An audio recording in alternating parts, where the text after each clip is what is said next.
Vous saluons dans le nom précieux de notre Seigneur Jésus-Christ. C'est votre serviteur, votre frère, Aristoni Katumbai, dans les cadres d'ATK Édification. Nous nous retrouvons dans notre nouvelle rubrique intitulée « Ce que l'Église doit savoir ». Et là, nous allons essayer de partager beaucoup de choses. Et comme ici, nous allons essayer de prendre un sujet. Néanmoins, avant d'aller plus en profondeur, on peut prier le Seigneur. Père, nous te prions, nous te rendons toute la gloire, nous te rendons l'honneur. En ce jour, nous nous retrouvons pour parler de ta part. Nous nous retrouvons pour échanger, Seigneur, sur le mystère du royaume. Éclaire-nous dans le nom puissant et glorieux de Jésus-Christ. Fais-nous du bien, car nous comptons sur toi. Que le Saint-Esprit nous assiste. Nous avons ainsi prié. Amen. Alors, comme j'étais en train de dire que nous sommes dans notre nouvelle rubrique intitulée « Ce que l'Église doit savoir ». Et en ce jour, nous allons essayer de partager sur un sujet. C'est une chose très très importante que nous devons savoir. La chose ou le sujet en question, c'est ce que nous sommes à la saison ou à l'ère de l'émergence du prophétique. Nous sommes à la saison, à l'ère ou à l'émergence du prophétique. Donc, c'est les temps dans lesquels nous nous retrouvons. Alors, il est très capital pour l'Église de comprendre ces choses. Avant d'aller plus loin, je bénis le Seigneur pour le Père prophétique qu'il a suscité dans notre nation, dans notre ville, Kinshasa.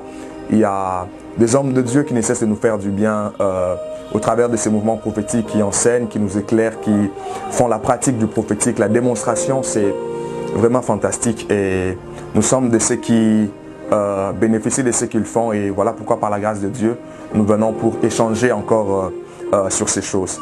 Alors, quand on parle du prophétique, il est d'abord important de savoir c'est quoi le prophétique. Parce que nous entendons tout le monde dire aujourd'hui prophétique. C'est quoi en réalité le prophétique? Premièrement, il nous est très important de savoir que le prophétique, c'est tout ce qui a trait à l'office d'un prophète. Tout ce qui a trait à l'office d'un prophète, c'est ce qu'on appelle prophétique. C'est-à-dire que le prophétique est attaché au domaine de la prédiction. Le prophétique est attaché au domaine de la prédiction et de la révélation. Le prophétique est attaché à ces domaines et aussi attaché à l'écoute de Dieu. Le prophétique est attaché à l'écoute de Dieu et à la compréhension du cœur de Dieu, à la compréhension de sa pensée. Et nous aimerons aussi dire que c'est vraiment un terme très vaste. Là, nous avions juste voulu vous donner un aperçu afin d'avoir de base lorsqu'on parle du prophétique.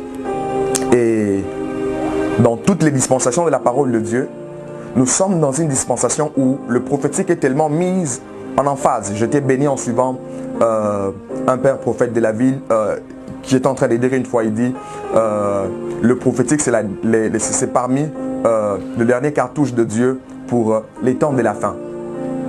Nous sommes dans un temps, dans une dispensation, ce qu'on appelle la dispensation de l'Église, avec le Saint-Esprit. Donc l'Église est là sur la terre. Dans la parole de Dieu, il y a eu plusieurs dispensations.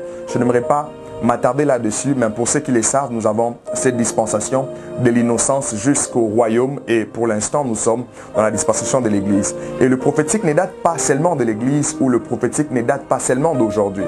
Ça date de longtemps, depuis le début de l'humanité, depuis les dispensations de la parole de Dieu. Nous avons vu le prophétique s'exercer.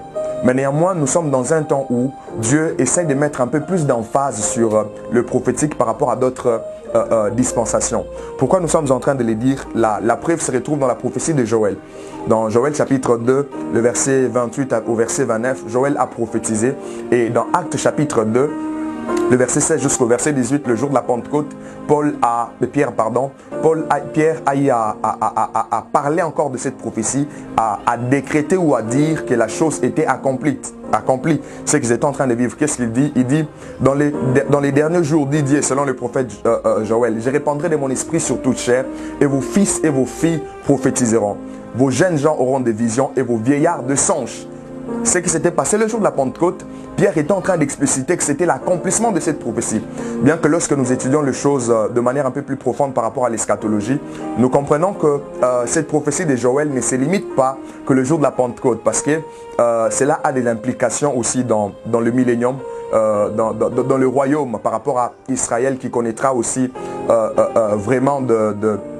qui connaîtra un mouvement très fort ou les fusions de l'esprit encore. Alors, il y a cette emphase qui est mise sur le prophétique et avec le texte qu'on a lu de Actes chapitre 2, nous comprenons que Dieu a mis le prophétique, Dieu a exposé tout le monde. On a dit, vos fils et vos filles prophétiseront, vos jeunes gens auront des visions, vos vieillards. Donc l'accessibilité est donnée à tous. Il n'y a pas des catégories de personnes, des catégories d'âge ou l'ancienneté même dans la foi qui sont exclues du prophétique. Non, non, c'est plutôt tout le monde. Il y a cette accessibilité. Et cela démontre que nous sommes au temps de l'émergence parce que tout le monde peut avoir accès. C'était le souhait de Moïse qui l'autre fois dans Nombre est en train de dire à Josué, pourquoi est-il jaloux de moi ? Pour que tout le peuple de Dieu soit composé des prophètes. C'était ce qu'il était en train de voir. Des hommes et des femmes remplis de l'esprit, des hommes et des femmes ayant été baptisés dans le Saint-Esprit, des hommes et des femmes qui manifestent le prophétique, qui parlent de la part de Dieu, qui parlent sous l'inspiration du Seigneur. Nous sommes en ces temps où ces choses sont vraiment accessibles à nous tous. Et l'Église, nous devons les comprendre. Si nous ne les comprenons pas tôt, nous risquons de rater le mouvement de Dieu et rater ce que Dieu est en train de vouloir faire en ces temps-ci. Cela est très important et très capital. Comprenons les temps dans lesquels nous sommes. Les enjeux sont tels que le prophétique doit émerger. Voilà pourquoi moi, ça ne m'étonne pas de voir, si je peux le dire ainsi, la prolifération de prophètes. Il y a un homme de Dieu qui m'a fait du bien une fois en disant c'est normal qu'il y ait plusieurs prophètes en ces temps. Pourquoi? Parce que le Saint-Esprit les multiplie et aussi parce que le diable en fait la copie. Donc ça, c'est très important. Connaissons les temps dans lesquels nous sommes et embrassons cette nouvelle vague de l'Esprit qui est répandue. Alors, comme nous sommes au temps de l'émergence, au temps de l'émergence du prophétique, car c'est la dispensation dans laquelle nous sommes, l'Église a un devoir. L'Église a certaines choses à accomplir à l'égard du prophétique. Premièrement, j'aimerais dire à l'Église que nous ne sommes pas appelés toujours à parler du mal, à parler du prophétique en mal. Non. Parce que là, nous serons en train de faire une mauvaise publicité. Tout en sachant que c'est parmi les cartouches que Dieu est en train d'utiliser fortement en ces temps, nous exposerons plusieurs à rater ce que Dieu est en train de préparer pour eux. Nous exposerons plusieurs à vivre pleinement ce que Dieu a prévu pour eux. Voilà pourquoi, chers pasteurs, chers apôtres, chers prophètes, chers hommes de Dieu, ne faisons pas une mauvaise publicité du prophétique.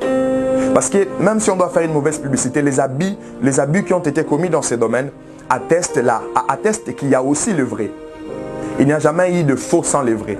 Parce que le faux sont juste la photocopie du vrai, bien qu'ils ne sont pas des vrais authentiques. Alors c'est très important, nous devons le savoir. Ne faisons pas une mauvaise publicité en parlant toujours du mal. Pourquoi ne pas aussi parler du bien du prophétique? Parce que le prophétique a aidé l'Église. Le prophétique, Dieu a utilisé le prophétique pour accomplir beaucoup de choses. Et nous sommes, autant nous devons en faire une bonne publicité. Et une autre chose que nous aimerons demander à l'Église, connaissant que nous sommes dans un temps de l'émergence du prophétique et il y a plusieurs prophètes qui sont aussi suscités. Quel est le devoir de l'Église encore? L'Église a le devoir d'enseigner le peuple, d'enseigner les enfants de Dieu sur le prophétique authentique. Si nous savons qu'il y a des esprits de séduction, si nous savons qu'il y a de faux qui ont infiltré les domaines, alors nous sommes appelés à enseigner les enfants de Dieu sur le prophétique authentique, leur dire le bien fondé du prophétique et leur enseigner l'exercice du prophétique d'après la parole de Dieu, d'après la Bible. Cela est d'une très grande importance, Église. Ne faisons pas une mauvaise publicité, enseignons sur le prophétique et sachant que nous sommes au temps de l'émergence du prophétique. Alors ma prière pour clôturer, c'est que Dieu puisse susciter encore plus de prédicateurs et des enseignants du prophétique. Oui, nous avons besoin de la démonstration.